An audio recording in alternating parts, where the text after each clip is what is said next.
Hello everyone, my name's Dione Howard and I'm Chair of the Youth Voices Leadership Team. Welcome to our third season of Leadership is Language, Conversations with Thought Leaders, where we explore how we can show leadership by the language and communication styles that we use.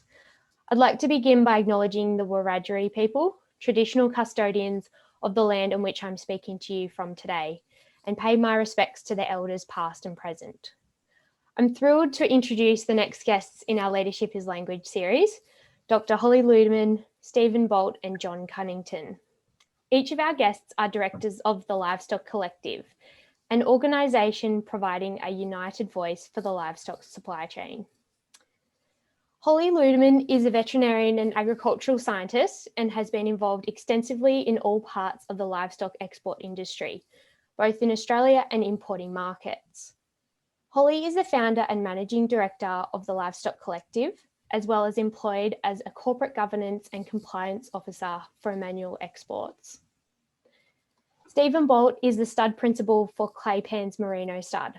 Stephen sits on a number of industry representative groups, including the board of the Live Export Advisory Group, and is president of the Stud Merino Breeders Association. I was also fortunate enough to travel to China and Hong Kong with Stephen as part of Australian Wool Innovations Young Wool Grower Study Tour back in 2016. John Cunnington is the Business Development Manager of Halleen Australasian Livestock Exporters Proprietary Limited, as well as the Chair of the West Australian Livestock Exporters Association, Director of Australian Livestock Exporters Council, Chair of Young Livestock Exporters Network, and a Director of the Livestock Collective. It's a pleasure to have you all joining us for Leadership is Language today. Welcome, Holly, Stephen and John. Thank you. Thanks for having us. Yeah, thanks, Dione. Today we're going to tap into John, Stephen and Holly's expertise in establishing a collective working together across the supply chain, uniting the livestock industry and community through shared values. Let's kick things off. How did the Livestock Collective come about? I think I'll maybe start that one as the self-confessed ringleader. But I think, like you said there, everything takes a team. And I suppose that's how the Livestock Collective came out of a single idea, and we created a movement and now a non-for-profit company. So it probably did come out of a crisis, and I was working in the live export industry when there was, the Awasti incident and it wasn't the truth that I knew. And I knew there was another side of the story as a veterinarian that had travelled on board, worked in market, worked for various companies that needed to be shared. So it really came out of initially called the Sheep Collective, bringing people together. And there's this great picture, I think, of us all standing at the wharf, and it was a truck driver, a veterinarian, a stock person, an exporter, someone who works at the other side of the world, all standing together and having that united collective voice. We did call ourselves the Justice League originally, so the superheroes that got to talk about each part of the supply chain we worked in. And it all went from there, from a little pilot project to something that created a lot of momentum and got a lot of media attention, and then now has developed into a non-for-profit company. Yeah, awesome, thank you. And so the Livestock Collective is an amalgamation of the Sheep Collective and the Cattle Collective, is that correct? Yeah, I think we started as the Sheep Collective and then had people from the cattle industry saying we need to do the same. And then it kind of began that we were talking about two different species. And when really what we were trying to do was talk to the general public, whether they're sheep, cattle, goats, buffalo, it was about livestock. So we simplified things, hopefully, into the Livestock Collective. Following on from that, how do a veterinarian, a farmer and business manager by trade, there's obviously lots of other skill sets there, but how do they all find themselves as you all are directors of the Livestock Collective, and how important was that mix? I think when you start dealing with Holly, you don't really get an option. So we all sort of, I know that I got pulled in with my role as Whalia, the WA Live Exporters Association, being pulled in to be a voice of the industry. And I think it just came at the right time, in the sense that industry had it was at a tipping point where it was ready to accept that they had to fill the void. Previously, and within a lot of ag industries, you'll find that people just want to stick their head in the sand and just say, I'm a legal business, leave me alone.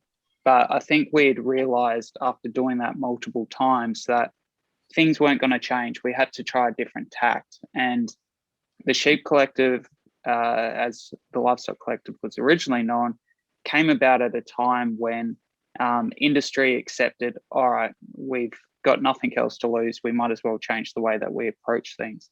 And I come from a position where I'm actually quite open and wanted to approach presenting the industry in this way. And it just happened that I got pulled in by Holly to say, come along and help share your experiences, because I've worked right through the supply chain. So I was able to go along on the vessel tours and explain what I've done and my perspectives and just talk with people and just understand what their concerns are and try to explain from my perspective how things occur. And then it gives people the opportunity to feel like they've been heard. And then once you sort of get in with it all, it just sort of snowballed, and next thing you know, we're sitting here today. Thanks, John. Yeah, look, I think I suppose my path was a little bit, the Sheep Collective had actually sort of come together as a group. I myself, as a producer, I was sitting back here, seeing my industry that I love, the sheep industry, become coming under increased pressure, and I felt a lack of willingness and lack of voice from our industry. I felt we were being represented, as John talks about, by I suppose this previous idea of we just don't want to deal with it, we'll just leave it over the side. I felt a real need as a producer that we had to start telling our story, and so I wanted more producers to become involved and support the Sheep Collective. From there, conversation with Holly, and I was, as John says, bought into the group. Definitely had, there was straight away such a connection between all of us, where we share the same values, the same. We had a bit of a vision about where we'd like to head and give the industry some voice. Thanks, Stephen. Holly, it sounds like you're a common theme here. You must have some great swaying powers. Yes, it's difficult to say no to me, that's for sure. It's really about aligning as a collective, and that word is so much part of what we do, and we were all passionate, and I think we'll get into it through this conversation, but it was hard to stick your head out on your own in an industry that, like live export at the time was a bit taboo and lots of controversy, but together we held such a better chance of being able to communicate our story. So, and we were all helping each other. And while I may have been the glue at the start, it then just became more empowering as more people came on board and shared that vision and values that we have and we live by now as a company. Yeah, great. I think that really leads well into sort of the next question or section that I've got to sort of discuss today, and that's in particular the Livestock Leaders program that's been created and is delivered by the Livestock Collective. I was fortunate enough to be a program participant in the online New South Wales intake back in January this year, and I learned so much about communicating my messages and representing the livestock industry. Are you guys able to tell our audience a little bit more about that program? When we started the Sheep Collective, it was really about this group of us got together, and then we're like, well, the consultants and some of the people we were working with really helped prepare us and keep our key messages, and we learned a lot. I learned so quickly how to be in front of media, how to speak publicly, a lot of these soft skills that I suppose, Dione, you and I wouldn't have learnt in our science backgrounds. And as a veterinarian, I wasn't expecting to be in front of a camera or doing podcasts or doing interviews, but they were really important skills. And I think that ended up being the driver behind the success of what we did in this project was having that supply chain of people all well trained. And then I think the people that wanted to collaborate with us, whether it was Meat and Livestock Australia and LiveCorp and AWI and these great potential funding partners that aligned with what we were doing, saw that and wanted us to help deliver their vision and deliver champions for the agricultural industry. So we took that model and extended it across Australia. So we've now done 8 workshops. And I know through COVID, yours was online. But it's great to hear that you still got so much out of that. And I still refer to the notes and the messages from my training. So I think, what did we want, John? We wanted 100 of us around the country, and that's what we've got.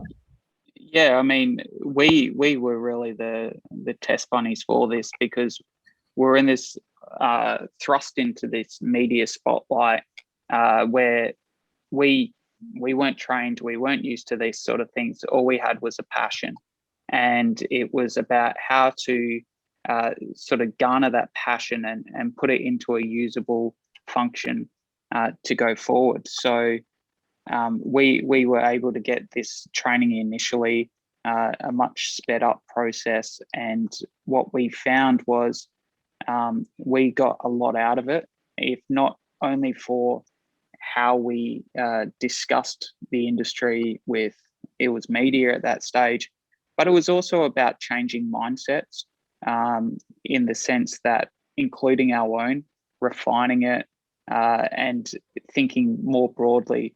So what we probably started with, to after the training, what more we could think about doing with the way that we approach shared values. We just wanted to share with people within the industry and then right through the livestock supply chain. And that's where, as soon as we had people approaching us to run these workshops, it just grew bigger and bigger, and we became really passionate about it. Even though it wasn't our initial goal, we just got so much out of it ourselves that we wanted to be able to spread the message with others. Yeah, thank you. It is a pretty special community, and even for myself, having attended a workshop online, to still feel that sense of community is something really great that you guys have been able to cultivate. And so with those learnings, and I guess now tapping into the broader community of livestock leaders that you've created, what would each of you say is the most important part of being an advocate, as we like to call it? Go, Stephen. No, look, I'll probably think back to, the previous question, where we're, for me, wanting to be able to communicate with the general public. So, like John talked about, getting those skills to be able to, I know what I wanted to say, but getting in the message clear so that people actually understood, from anywhere in the general public about, what we're actually talking about.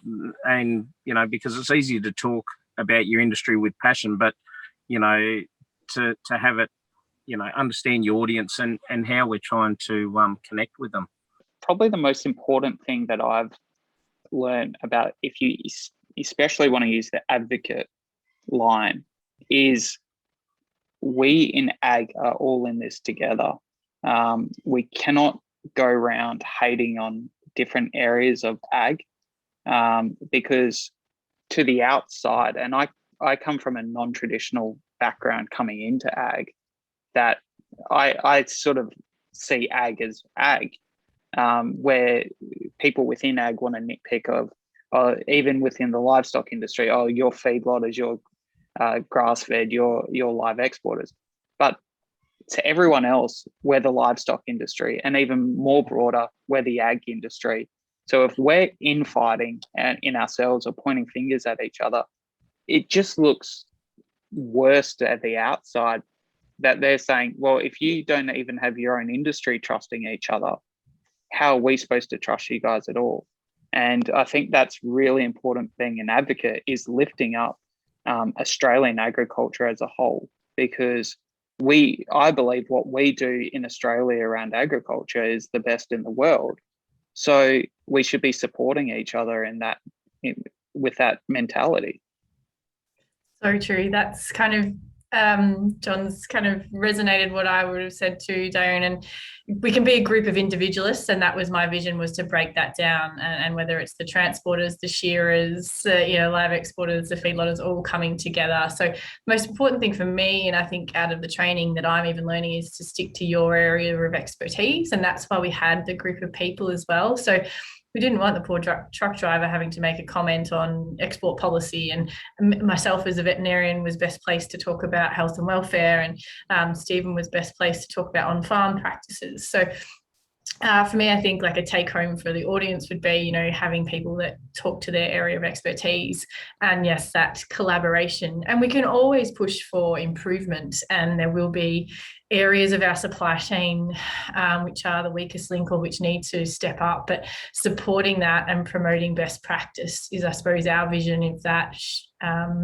connection and leadership, rather than point fingers and calling out and looking petty, I suppose is one way of describing it. So advocates should stick together and lift each other up. And was that a little bit that was part of, I guess, setting up the Livestock Collective as well, in that you purposefully went out and sought people at different parts of the supply chain, so that you could say, well, yeah, I'm dealing with the livestock health and welfare at certain parts of the supply chain, but like you said, here's my contact, Stephen, who's able to talk to you about what happens on farm and sort of go straight to the source.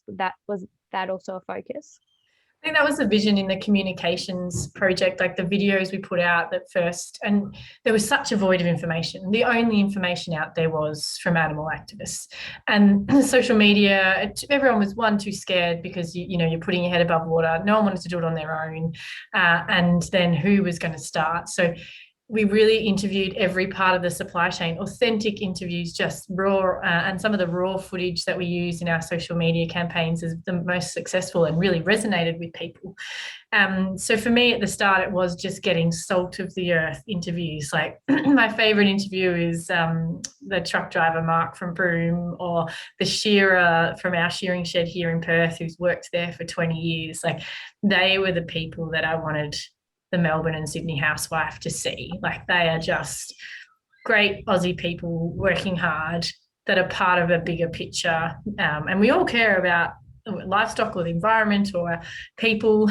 And it's really easy to be dismissive of something when you're not connected to it. So I think that's kind of what drove us to have that supply chain and connect the community with the city, the rural communities, whether they're here or in Vietnam, Indonesia, or the Middle East. Food consumption is an international, I suppose, issue, but it does link heavily to our Australian rural communities. Just to add on to that, Holly, I think especially early on, the beauty of having the supply chain was when questions came in, the person from that area could answer the question. And I think what's really important that we tried to highlight was, when you speak about your area of knowledge, you speak with confidence and you speak with passion. So if Paul Stephen was put in an interview and they're asking him about in-market stuff, and say I wasn't there to talk about in-market activities, he's sort of bumbling. He might bumble through it because he's passionate about it, but he's not 100%, and it doesn't get conveyed very well. But if you're able to relate everything back to your area of expertise, nobody can challenge you. Well, if they can challenge you, but they won't beat you at that conversation. Where if you're talking about an area outside your expertise per se, they'll be able to poke holes through it, and it doesn't come across genuine. And that's probably a really important part of having the whole supply chain, was having that story and information being conveyed, but it being conveyed in a genuine, factful and passionate manner. Yeah, you watch those videos and you know that person, that's what they do for a living. They know that much about it. They can really describe what's happening. Yeah, it was probably, for me, I probably a bit of a passion for the social media and just that, raw footage of day-to-day stuff that happens on my farm. And so I think early on, I worked fairly closely with Nicole Jenks, who was, part of our team for that social media side of what we were doing, and just sending through just short videos all the time of what I was doing on a day-to-day basis, so that people could actually see and relate to what actually happens out here on the farm. So trying to give people a real understanding of what day-to-day life is like, for me and many others in my part of the supply chain. And I'm able to show that. And I think all of the footage that we were able to put together, whether it was in the feedlot, on the vessel, in market, it was just raw footage of what was happening and happens on a day-to-day basis, and the care and welfare aspects that we're always considering when we're handling our livestock. So one of the key takeaways for me from the Livestock Leaders course was the section that we were working with Deanna Lush about the shared values communication based on the Centre for Food Integrity's Engage training. And during a recent Young Farming Champions workshop, it was actually run by Centre for Food Integrity CEO Charlie Arnott, and he sort of furthered those concepts and mentioned moving beyond the party of no to becoming the party of shared solutions. And I was just wondering, does this concept resonate with the Livestock Collective community as well? Yeah, definitely. How amazing is Charlie? So he was a huge inspiration to me and the Centre of Food Integrity, as well as Deanna Lush from Ag Communicators. So the LAMX conference that was on, gosh, I can't remember, it was 2018. Since the last one, I heard Charlie speak, and I was around the same time I'd done the Australian Rural Leadership Trail program. So those combined things had really ignited this passion in me to communicate, and something that I didn't realise I'd then lead into the Sheep Collective project. So that shared values communication and the research behind it, I suppose, that validates it, is really important, and I think leads into all of our projects and aligns with the Community Trust project done more broadly across Australian agricultural industries, and the community sentiment projects done via LiveCorp, the R&D body for live exports. So taking that information, understanding where the community currently sits around agricultural practices, and then using that to talk and shared values is really important to us. So, and we thought it was hugely important for our livestock leaders to have that. So it's great to hear that you got something out of it like I did. And it'd be great to hear an example from you of how you've put that into practice. So I know we're all doing it, and I still do it on a daily basis. I really like using that concept to drive conversations more so with like people in my, I guess, circle of friends who might not understand what I do for a living as a job, being like a livestock veterinarian, and some of the parts of my job that the regular parts of the community aren't necessarily as familiar with. So I find that I've really liked talking about values, particularly with that close circle of friends that I otherwise would find hard to have some of those more difficult conversations with.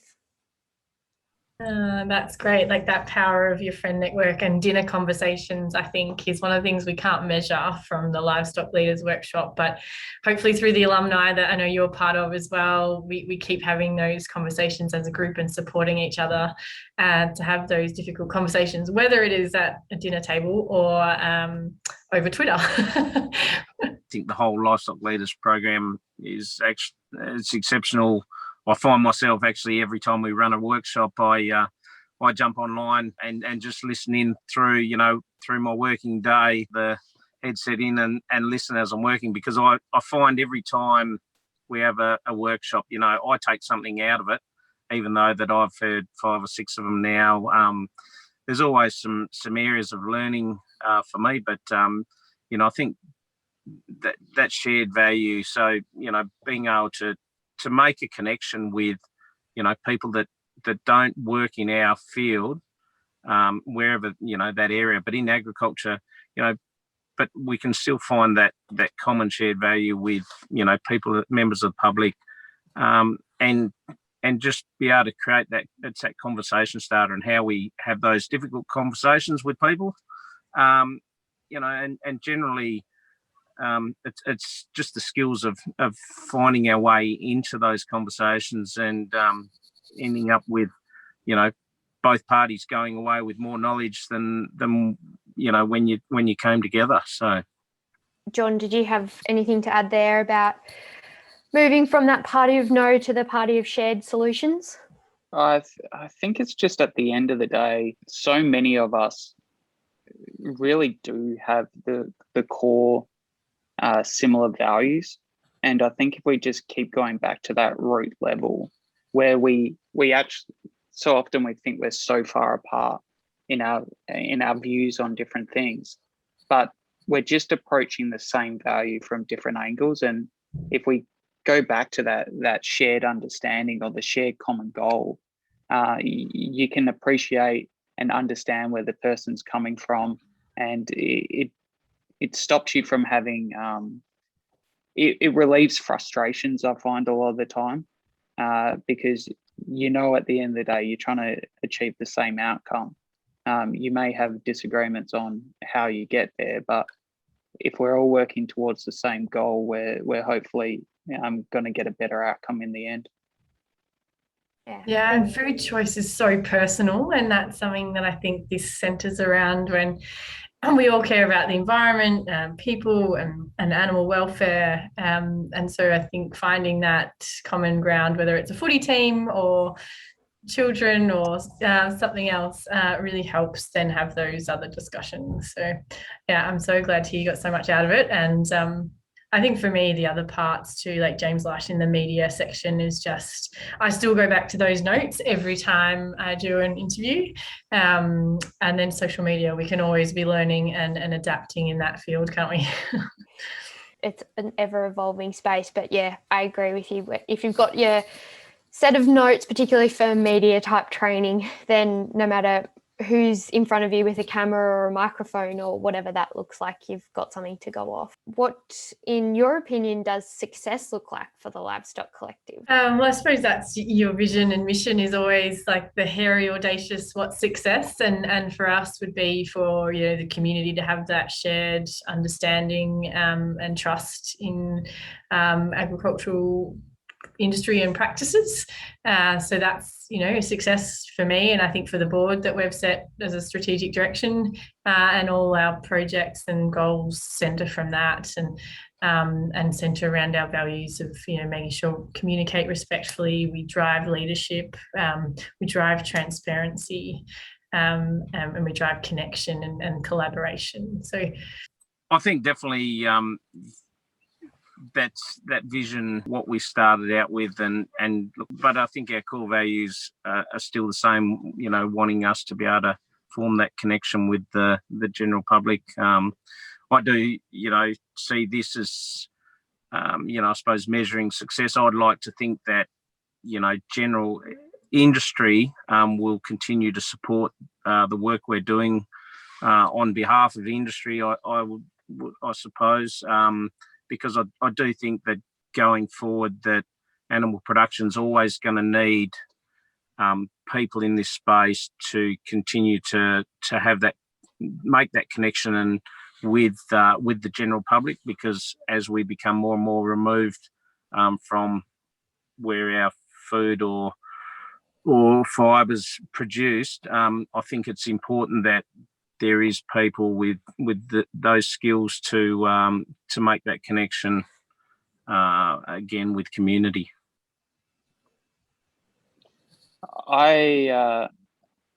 When we started this, it really did have a heavy live export focus, but along the journey, I think we've found that well, initially I was in my little live export bubble and I thought it was only us and everyone else was fine.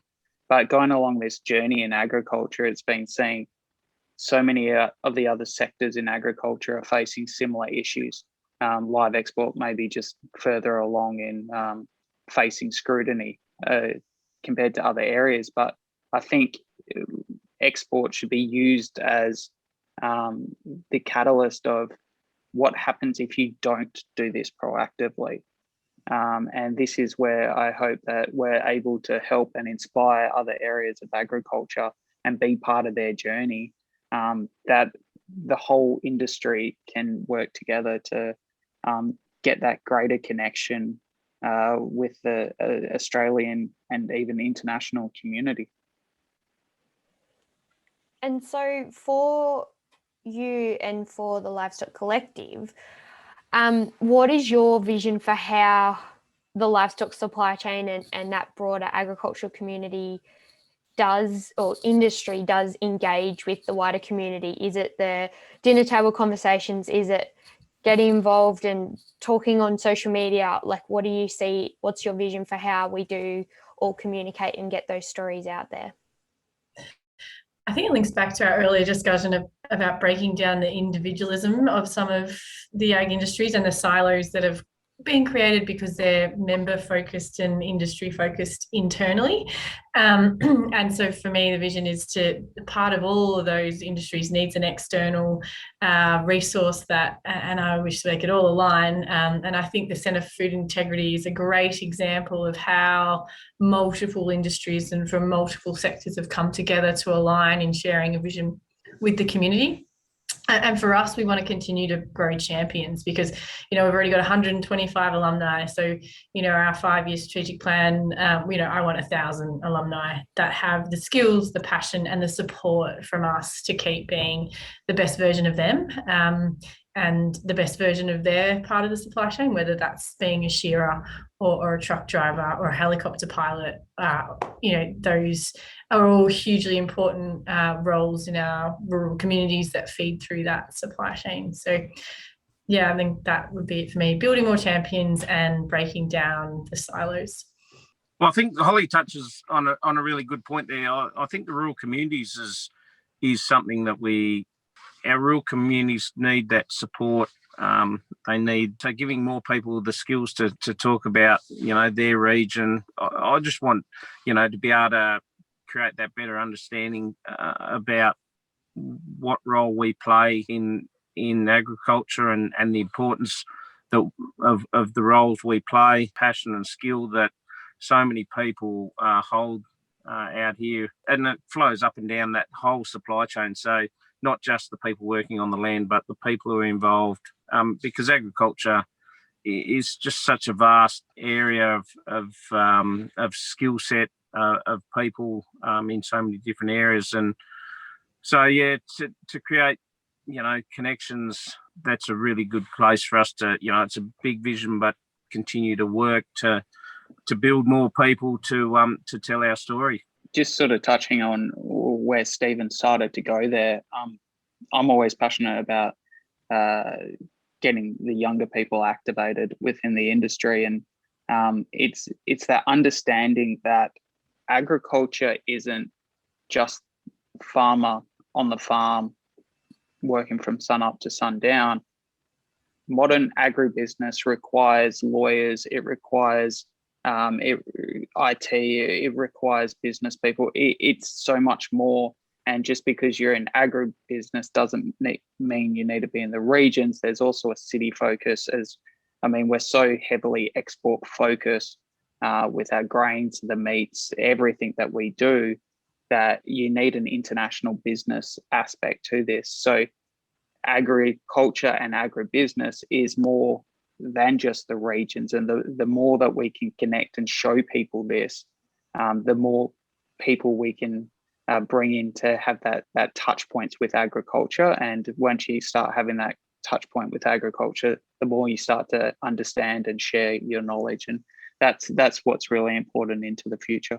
Yeah, focusing on how many of those careers in agriculture are actually beyond the farm gate is such a great way to be able to engage with people that might not have necessarily ever stepped foot on a farm, but they have a skill set that really resonates with somewhere further along the supply chain. 100%. You can be agricultural focused, but still be in banking or doing whatever. There's so many possibilities.